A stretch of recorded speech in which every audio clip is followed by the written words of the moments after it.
This is the After Party, live with Kim McAllister. Pick a couch, grab a drink, and settle into the conversation.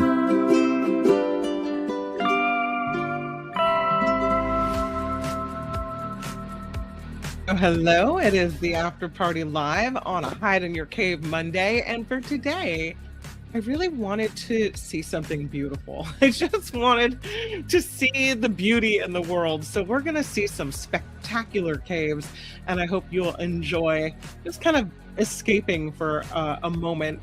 But it is Groundhog Day. You say Groundhog or Groundhog's Day? And we know that the groundhog, Punxsutawney Phil, is predicting 6 more weeks of winter, which is a bummer because it's super cold. Although I saw Randy in the Mark Thompson show chat say he hopes it means we get some rain here in California, which is true because I think we have not had enough of it. So hopefully that's what it means for us. I don't know how much stock you put in these things. Groundhog Day. Yeah, it's today is Groundhog Day, as a matter of fact. Hello to you, Nancy. Only good news, right?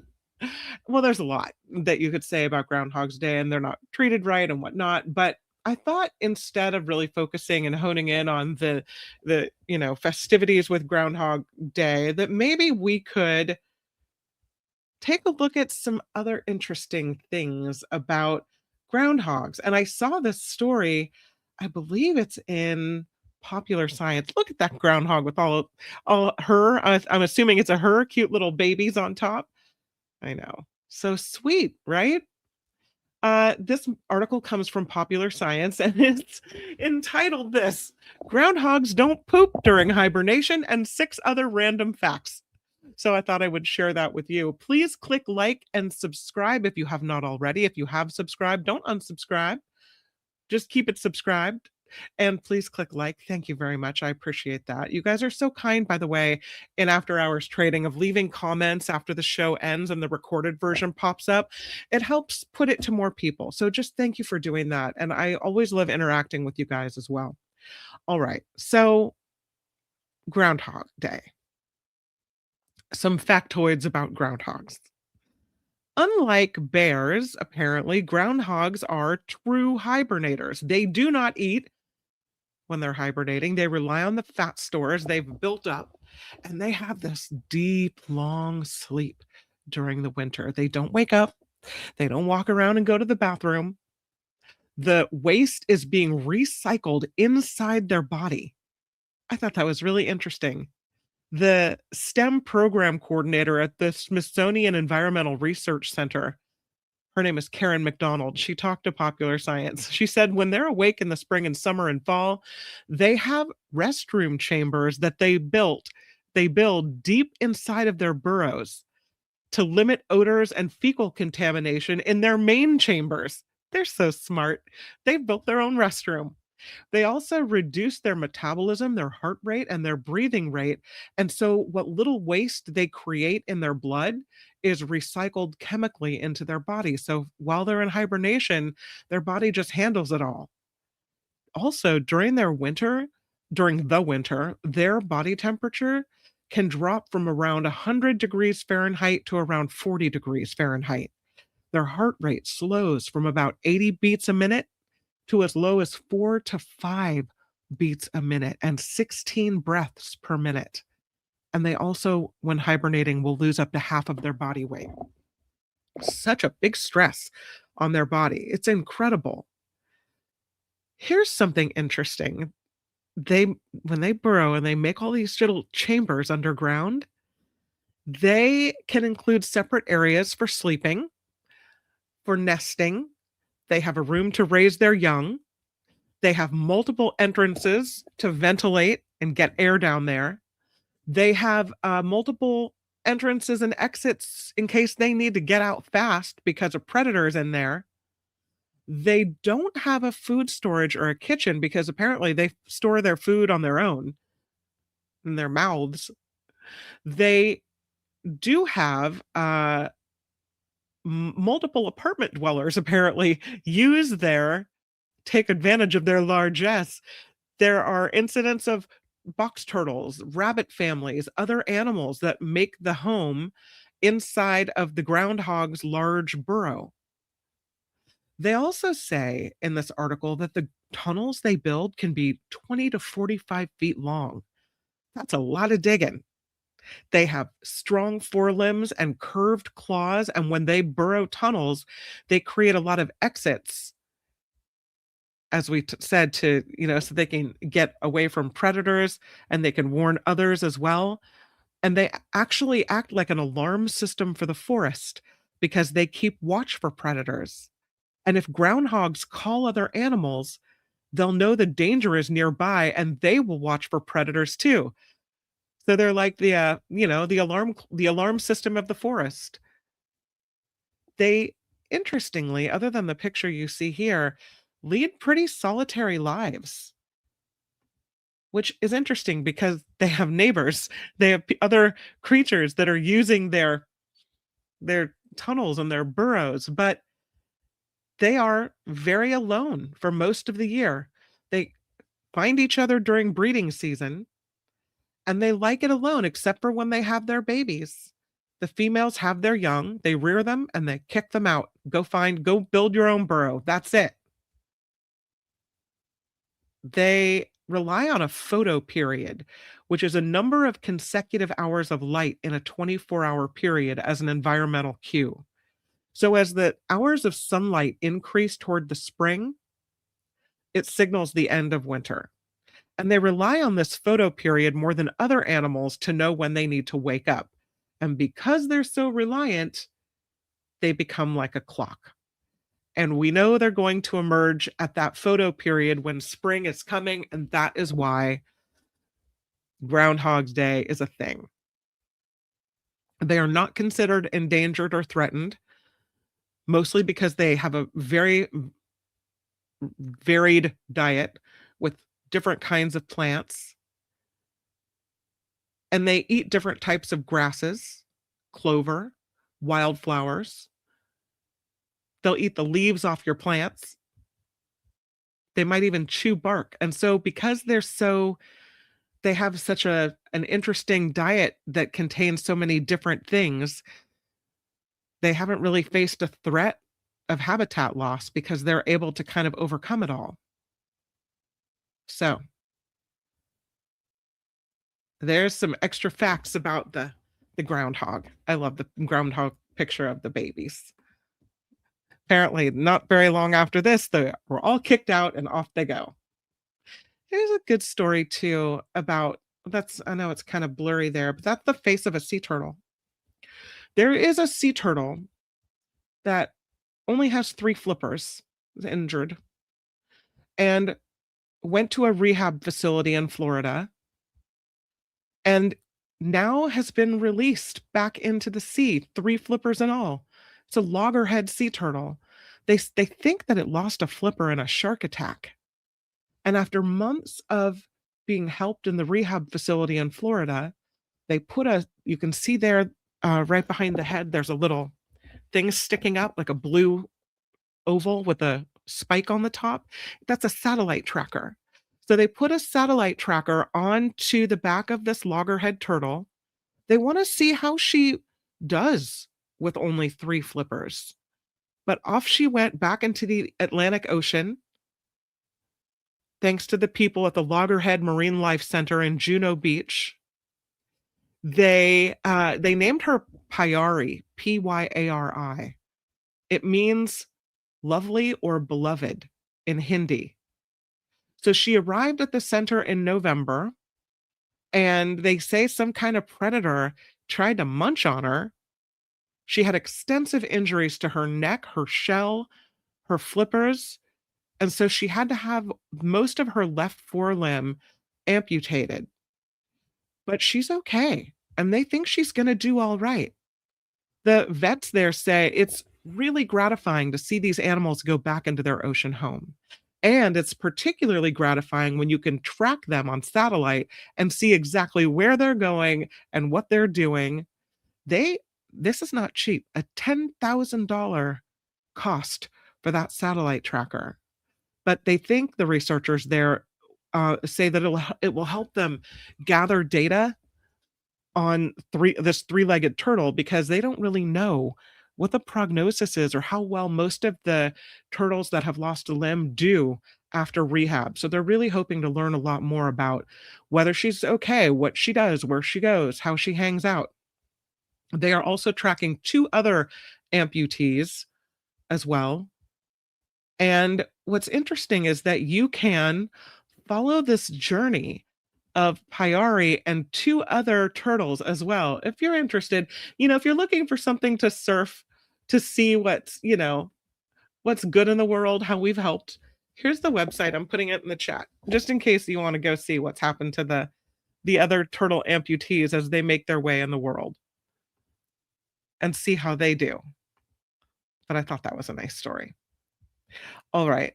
And this is another really nice story. Although before I get to it, I just want to comment that Sandy says she has her vanilla tea coming.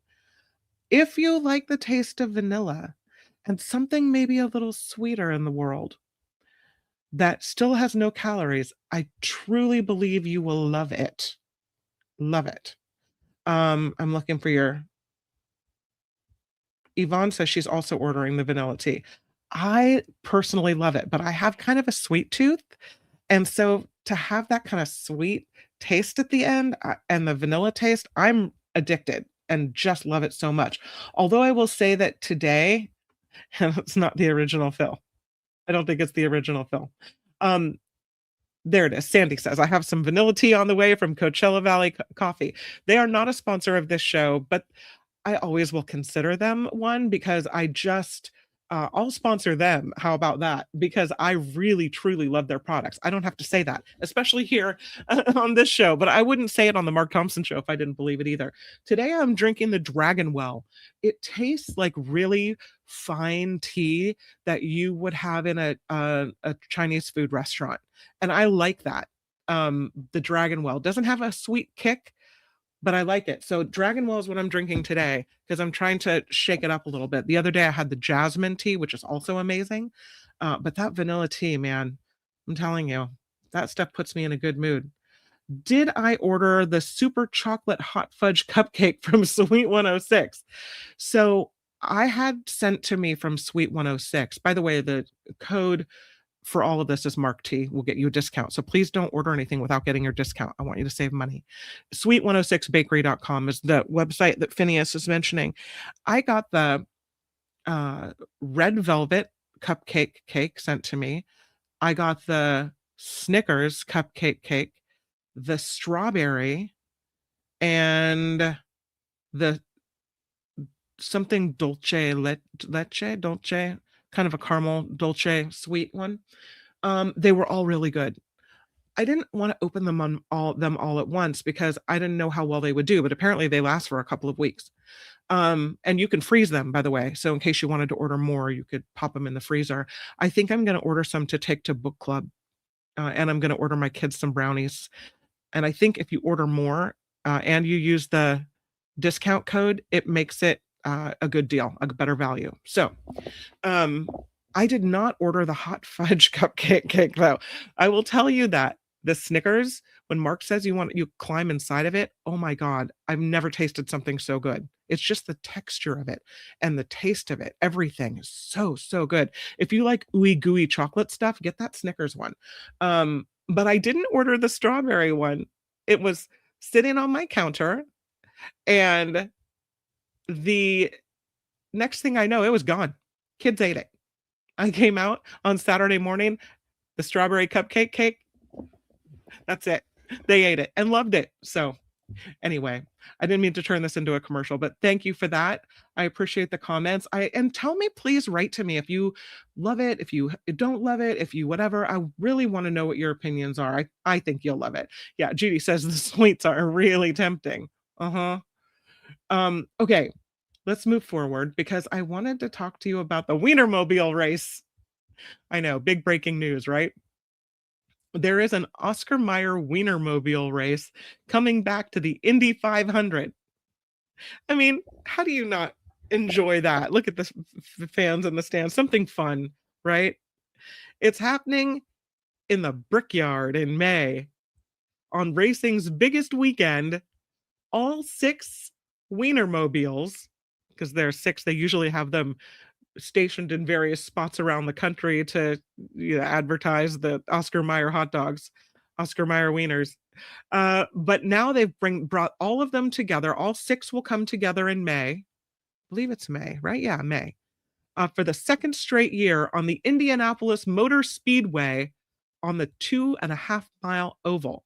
It's called the Weenie 500. May 22nd is the big day.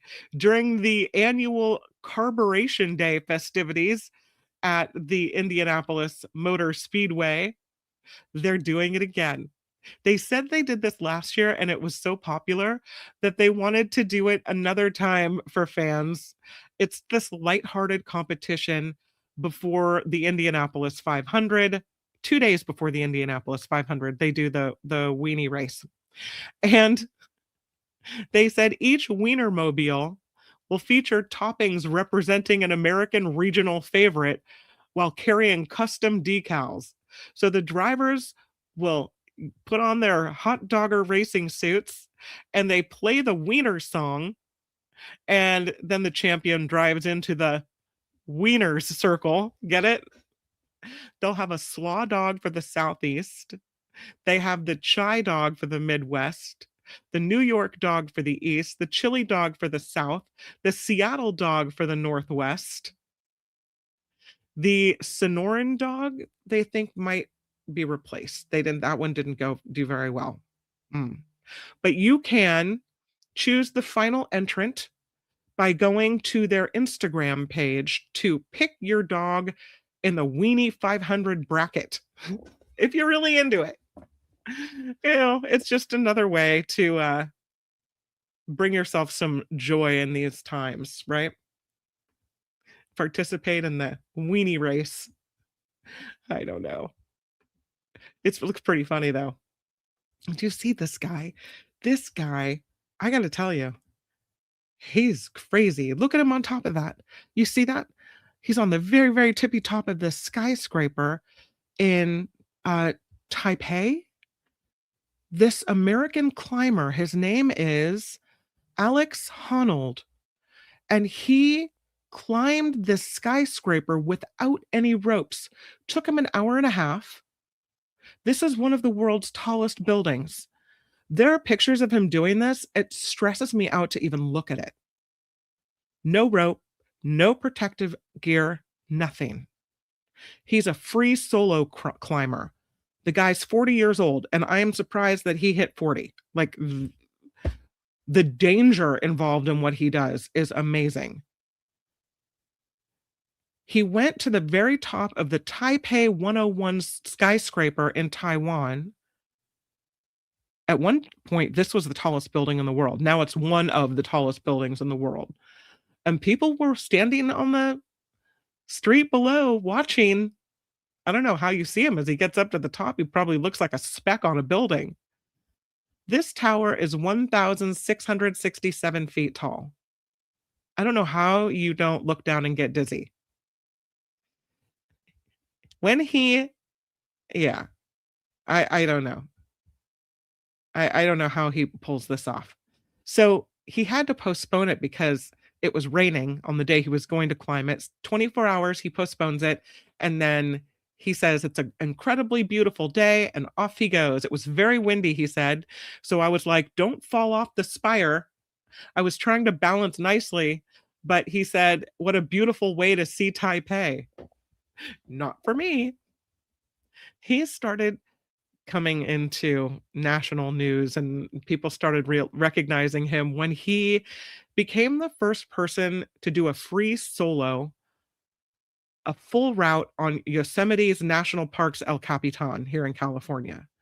And it became part of this Oscar-winning documentary called Free Solo. That was in 2017.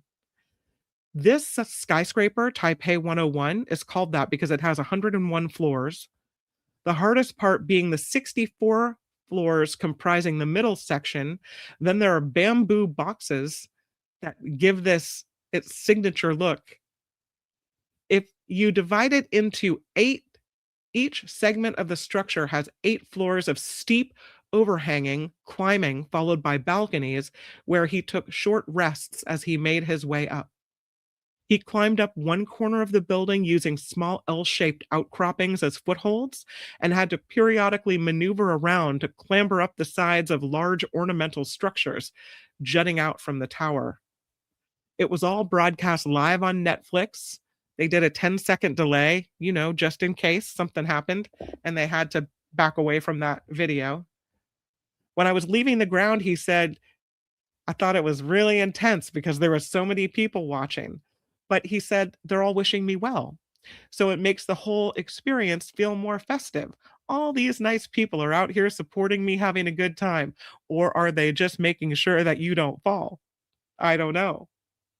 So he incredibly is not the first climber to get to the top of this building like this. He is the first to do so without a rope. There's that.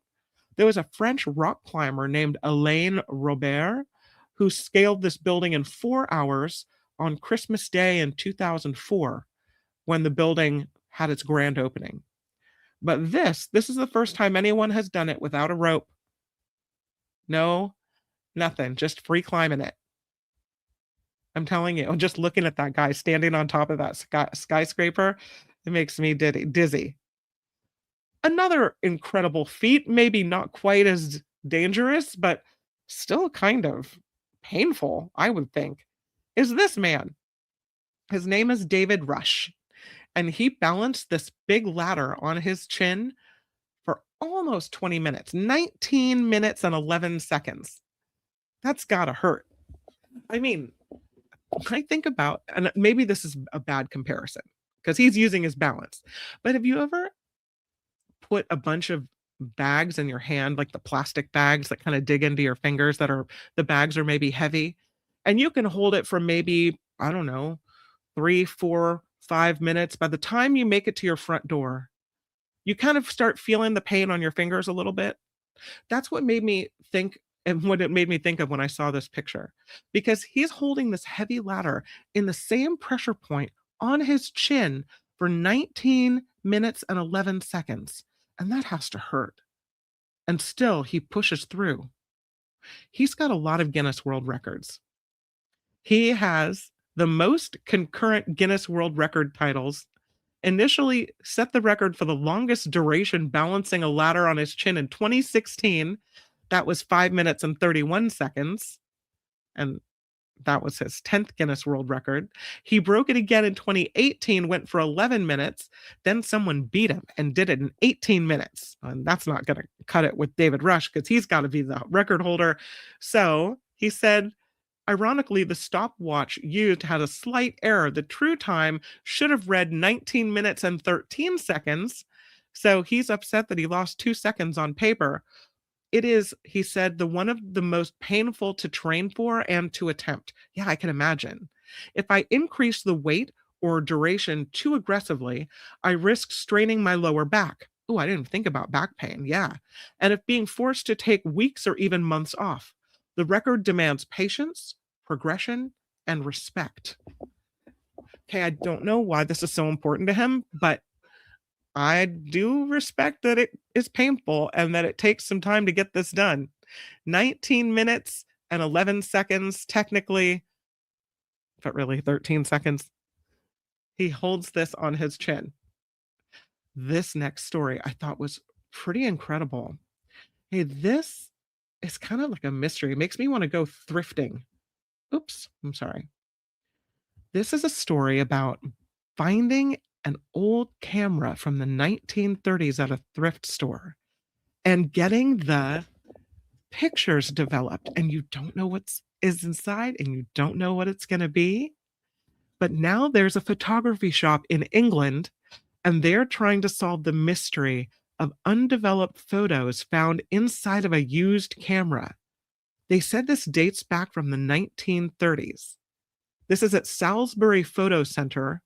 The camera was a Zeiss Icon Baby Iconta, and it was brought into the store by a photographer who bought it from a thrift shop and then realized there was undeveloped film still inside of there. They at the Salisbury Photo Center said they had to work really carefully to develop the photos without damaging the film, because they said with old film, you don't know what condition it's in or whether it's been damaged by light or by dust over time. But they said it's amazing how clear these pictures came out after so many years. And here's one you're seeing now. Some of the pictures appear to show a family ski trip at St. Moritz, Switzerland, with the Badrout Palace Hotel visible in the background of some shots. Others show a gathering of about 18 women having tea outside what looks like an English manor house.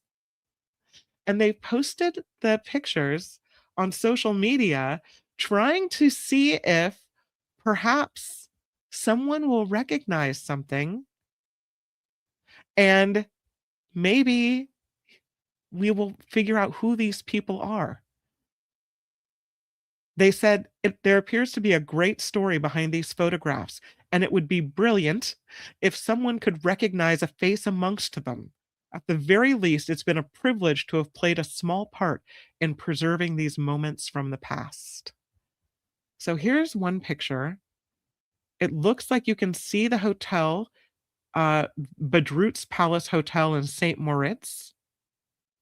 Here's another one. It looks like some type of ski race in Switzerland.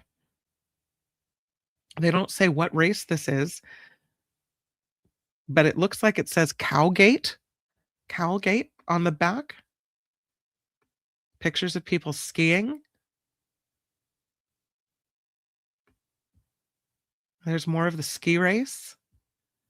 All these from the 1930s. There's the ladies outside an English manor house. It looks like an English manor house, having their tea and gathering, probably gossiping. Back to snow. Back to the English manor house. That's what the old film looked like when they found it in there. Fascinating. Well, I'll keep my eye on this story. Hopefully someone recognizes something, and we'll get to piece together more of the details about what happened there and who those people are. I'm fascinated. Time for the lotto of the day. Yay! Here it is. Okay, so this guy had a real craving for pretzels. Yeah, craving something salty. I don't know, maybe it means your electrolytes are a little depleted. So he thought, I'm going to stop by the Sunoco Food Mart in Simpsonville, South Carolina, pick up some pretzels. And he did, but that's not all he bought. He also bought a pair of $5 Holly Jolly jackpot tickets, and one of them turned out to be a $200,000 winner. Go in for pretzels, come out with a couple $100,000. He said I was going to wait till the next day to cash it in, but I couldn't, so I drove up to Columbia. He plans to use some of his winnings to pay off his car. It was, he said, a wonderful day. Absolutely. He's staying anonymous, though. It's all right. I understand the zeal to do that. So the next time you feel like something salty, you got to grab a lottery ticket too, right? I know we have a lot of cat lovers in the crowd. This one, though, a little disturbing. This is a Roman figurine of a cat with its paw on a severed head. What's that about? Well, it was found in the UK, one of Britain's newest treasures, found by a metal detectorist a couple years ago in 2024. This guy stumbles upon a rare artifact. It's a metal figurine with a panther, and its paws are on top of a bearded man's severed head. They have dated it now to between 43 and 200 CE. And they had it on display recently at an event at the British Museum alongside two other artifacts that have been deemed treasure by the British government. And once they give you the designation of treasure, it makes it possible for the museum to acquire and put it on display. So this is about 4 inches long, mostly three-dimensional, but the backside is hollow and filled with lead. Experts say it probably once adorned a Roman-era carriage that belonged to a high-status individual, maybe a successful farmer or merchant, something like that. They know it's a carriage fitting. It's made of copper alloy with blue-green patina from the centuries that it spent in the dirt. But when it was on the carriage, it was probably a bright yellow-orange hue. You probably would be able to have seen this gleaming, and you'd know whose carriage it was coming toward you. That according to an archaeologist named John Pierce with King's College of London. So very interesting. They think that this figure was likely one of a pair, and that it was meant to symbolize the strength and the power of the Roman Empire. That the panther head, or the panther, probably represented Bacchus, the Roman name for the Greek god Dionysus, the party god. And the severed head likely depicted one of the empire's many enemies. I have a different picture I want to show you because it's kind of a little more close up. Except I just messed that up. It's all right. I'll show it to you anyway. You can kind of see in the close-up picture more of the carvings that you can't see in the picture from far away. Although I like in the picture that I have up that you can see the backside where it was likely attached to the carriage, and the bottom side as well. But take a look at the close-up of the carvings, and you can tell by the finger in the picture how big it is as well. So that's what it looks like kind of up close. I mean, it's pretty substantial, hanging off the side of a carriage. I'll go back to this one. Yeah. The researchers said they were really surprised when this turned up near Harlow in the UK. That's a village about 30 miles north of London. Because they said the Roman carriage fittings were often melted down. It features a unique blend, they said, of Roman British design, combining the geometric patterns prevalent in Britain during the Iron Age with traditional Roman victory imagery. It was an uncommon aesthetic used to produce something that represents Rome's conquest over Britain. They said it's unparalleled in vehicle fittings across the empire, and it makes this a very unique example. All found by a guy with a metal detector. How crazy is that? There was another one that was found by a metal detectorist, and that one was made of silver and copper, and it was huge, and it was a little bit different. But this one is one of 79,616 artifacts discovered by members of the public, mostly metal detectorists, and reported to British authorities in 2024. So that's almost 80,000 things found by people with metal detectors that were so interesting and old that they had to report them to the government.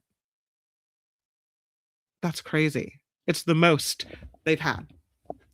So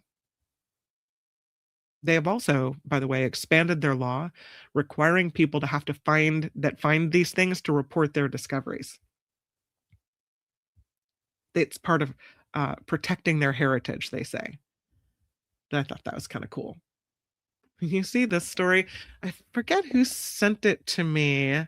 Someone sent this story to me, and then I saw it somewhere else. Oh, looking really quick. I don't know who sent it to me. I'm so sorry. But somebody sent me the story, and thank you so much to whoever took the time to send it. I should have put your name in the broadcast or in the little notes that I'd taken, and I'm sorry that I didn't do that. But I'm kind of trying to look for it, but I didn't see it. But let me tell you the story. This is I don't know if you saw this. This is a boxer who lost his toupee in the ring. Oopsies. His name is Gerald, and he goes by Big Baby Miller. And Saturday night, he had a fight with this man named Kingsley Ebay at New York City's Madison Square Garden. It was in the second round of this fight that Ebay threw a series of punches and they knocked back Big Baby's hairpiece and exposed the bald spot at the top of his head. They said Miller finished the round with the toupee still partly attached and didn't let this get him down. Before the third round began, he laughed it off and threw the hairpiece to the crowd, which was caught by another heavyweight champion. He said it was an embarrassing moment, but a small price to pay because Miller won by decision. And to celebrate, he rubbed the top of his head while he was doing a victory dance. So despite the toupee loss, Gerald Big Baby Miller walks away the winner. And he said after the fight, the reason that he got this toupee was because he lost his hair a couple of days earlier. He was at his mom's house and used a bottle of shampoo that he found. He said he washed his hair with ammonia bleach instead of shampoo, and it caused his hair to fall out. I don't know how you wash your hair with ammonia bleach wouldn't you open it and smell it immediately? It wouldn't smell like shampoo. That's what he says, though. Caused him to lose his hair. And then he got the toupee, put that right over it. Apparently he didn't use good enough glue. And this whole thing has gone viral, but it looks like they're all good sports about it, so that's good. I don't know how many of you still play Wordle, but there's a rule change that I thought you should be aware of just in case. I'm not a Wordle fan, which is interesting because I love Scrabble and I love word games, but I just can't quite get myself to be a Wordle aficionado. The New York Times, though, is making a change to the gameplay policy. It used to be that old Wordle solutions were retired after each game, and now they're being added back into the pool of possible answers alongside never before used words. The change goes into effect today. So just because you may have seen it before doesn't mean it's not the right answer now. Just a quick note for the Wordle fans among us. And the other thing I wanted to make a mention of is that if you are a user of Apple AirTag, they have a new one coming out, and apparently it's louder. So if you had a hard time hearing your Apple AirTag on your keys or your phone or whatever it was you lost, this now allows precision finding to work from much farther away. The original AirTag used to work if you were 50 feet away from it, it would make a sound. Now the range jumps to 150 feet.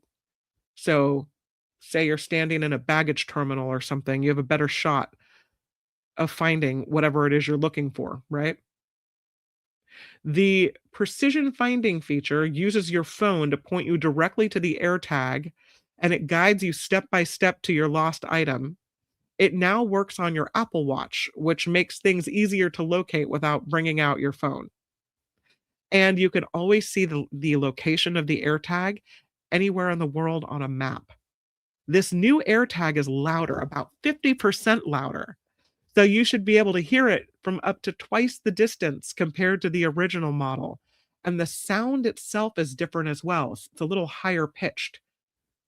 Sometimes my higher register is gone, so I would have to have my kids listen for that. The new box says AirTag second generation. So that's how you know it's the new one. And they said you can attach these things to about anything in the world. Your keys, your backpack, your luggage, and then view their location on the Find My app or share a temporary tracking link with an airline if a bag goes missing. So they serve their purpose. They also said you don't need to upgrade your existing AirTags. They will continue to work, but you may need to update your phone's software to use this new model if you get the AirTag second generation, which is available now, just in case you're someone who uses an AirTag. I only have one AirTag, and it is located in the boot. They call it a boot of my daughter's bassoon. We got it because she was going on her tour with the Santa Rosa Youth Symphony in Europe. And we thought, okay, it's going to be all over the place in different venues and things. And it's a really expensive instrument. So we put a little air tag in the boot. Might need to upgrade that for one of these. I don't know. That's the only thing that we have of any value that was important enough to make sure that we didn't lose it. All right, it is time for Hide in Your Cave Monday. And for today's Hide in Your Cave Monday segment, I thought we need a little beauty in the world. I know, we just need to find something gorgeous to look at, something that will carry you away. And I know that we have been here before to the Crystal Caves in Mexico, but I want to start there again.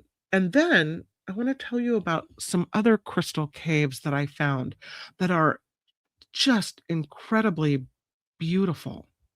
So this is the Cave of the Crystals, or Giant Crystal Cave, and it is in Naica, Chihuahua, Mexico. And it is a cave connected to the Naica mine at a depth of 980 feet. It takes the form of a chamber within this limestone host rock of the mine.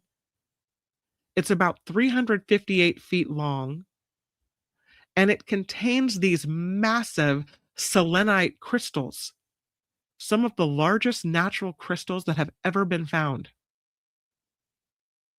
An estimated mass of 12 tons. When it's not flooded, the cave is really hot.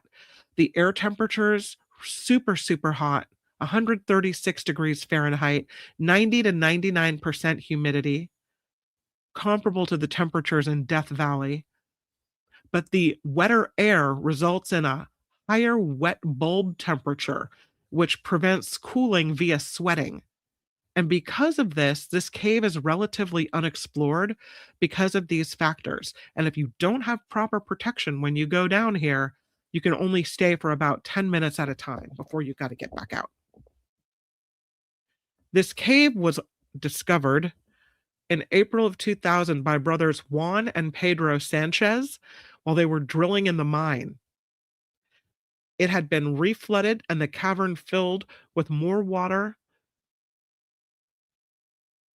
allowing the crystals to grow even bigger. But there are some scientists that have been studying these caverns with the Naica project. It lies on a fault above an underground magma chamber, which is about 2 to 3 miles below the cave, and the magma heats the groundwater, saturated with sulfide ions. The cool, oxygenated surface water contacted with the mineral saturated heat water, but the two didn't mix because of their densities. And the oxygen slowly diffused into the heated water, and the oxide, the sulfides, it's all part of how this all developed. And so it was an extremely slow rate over the course of 500,000 years that allowed these enormous crystals to form that were found. Incredible. So that's the crystal mine in Mexico. But it's not the only one that has been found in the world. Here is a look at Abaco Island. And this is in the Bahamas. Super beautiful. Look at this. You would never know that lurking right below this island is a massive cave filled with crystals. It was originally used as a source of fresh water for loggers in the region during the 1900s. The blue holes that divers now use to enter the crystal caves of Abaco were only properly discovered in the 90s.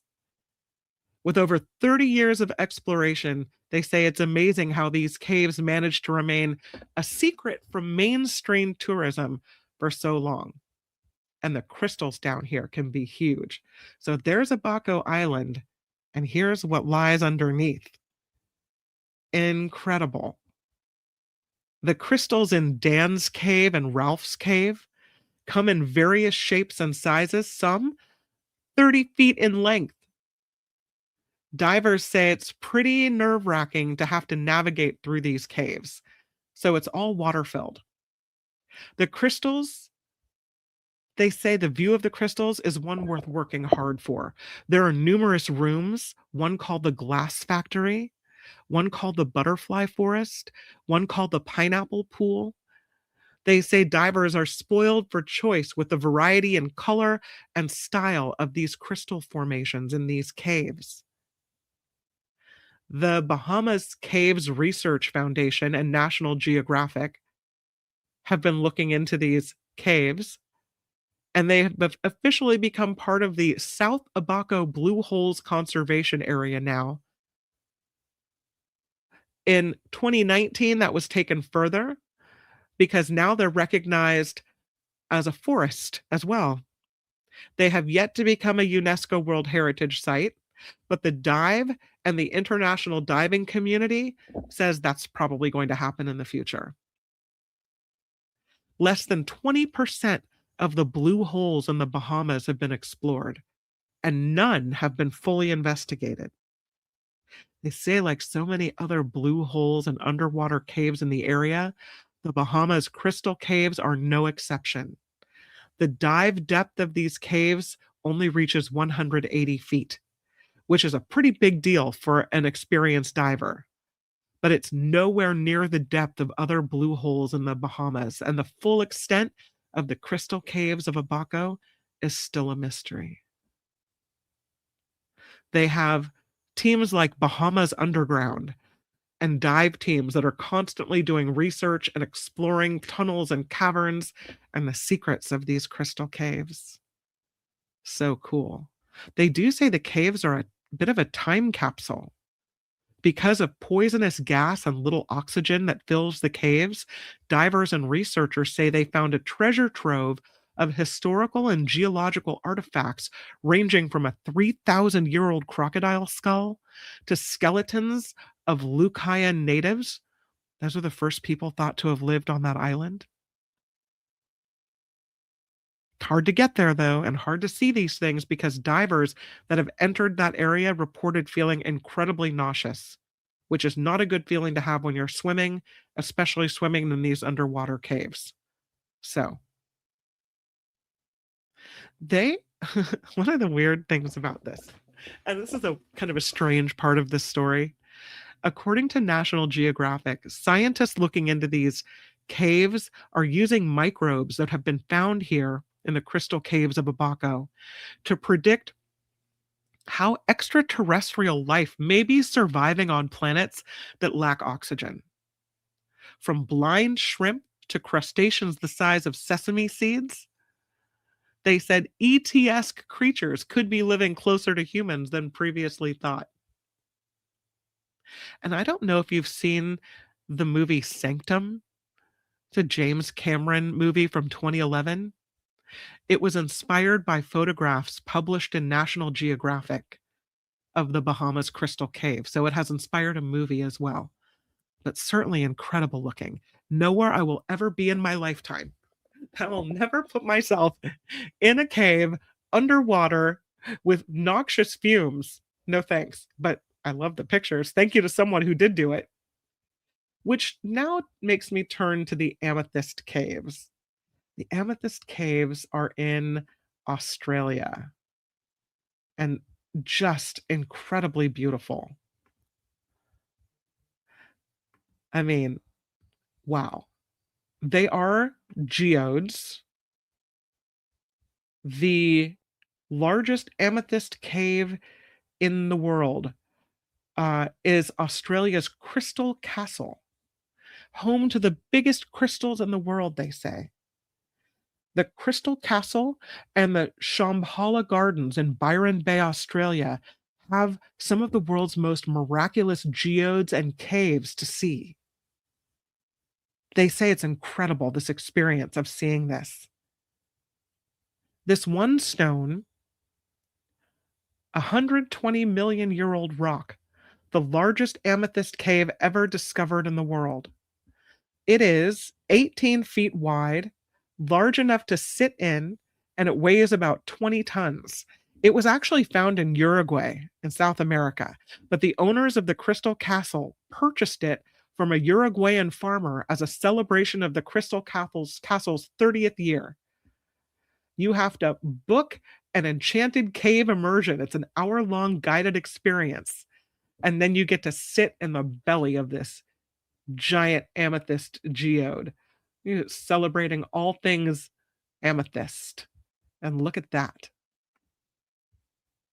It has also the tallest pair of book-matched geodes in the world. There are 18 feet tall smoky quartz geodes, also purchased from this farmer in Uruguay. They've added the Kalachakra Stupa, which is a mound-like structure containing relics used in Buddhism for a place of meditation. It's all about crystals here. It's open every day in the winter, except on Christmas Day, Boxing Day, and Good Friday. They offer free meditation classes. You can go visit the crystals, but you also, they say, need to take time for the gardens. They have a playground for kids to play in. They say you can spend a whole day here and not really see everything. But look at that. All the crystals there. I have another shot of it. This is the one I think you can sit in there. So that's in Australia. You can go see it. Australia's Crystal Castle and Gardens in Byron Bay, Australia. And that, my friends, is Hide in Your Cave Monday. We had some Mexican crystals and some underwater crystals in the Bahamas and some amethyst crystals in Australia. And I hope you escape for a moment. Hide in Your Cave Monday. That's what we do. Thank you to everyone who has contributed to this show. You guys are amazing and awesome. And the reason this show continues is you. From the emails you send and the contributions you make and your kindness always. I'm just so grateful. I can't tell you. Thank you very, very much to the people that keep this show rocking and rolling. I have to thank Wes, who today has sent another 5, Linda G, Joe F, Wes last week as well. Those are the most recent contributors to the After Party Live's PayPal. You can find it in the description every day and in the About tab. And even if you're not set up to contribute, please consider clicking the like button and leaving a comment in After Hours Trading. And thank you so much for being here and always hanging out with me. That is such a gift as well. So thank you for that. Have a great rest of your Monday. I will see you on the Mark Thompson Show tomorrow on YouTube at 11 a.m. David K. Johnston is going to be in. Also, Jefferson Graham will be in. And we'll have a conversation with Christy from sweet106bakery.com talking about her story, how she got started, and why this is her passion. And it's a really good interview, so I hope you'll join for that as well. All right. Between now and then, make it the best rest of your Monday. And I'll see you later. Bye, guys. The After Party Live would like to thank the following contributors and viewers like you.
Oh, yes.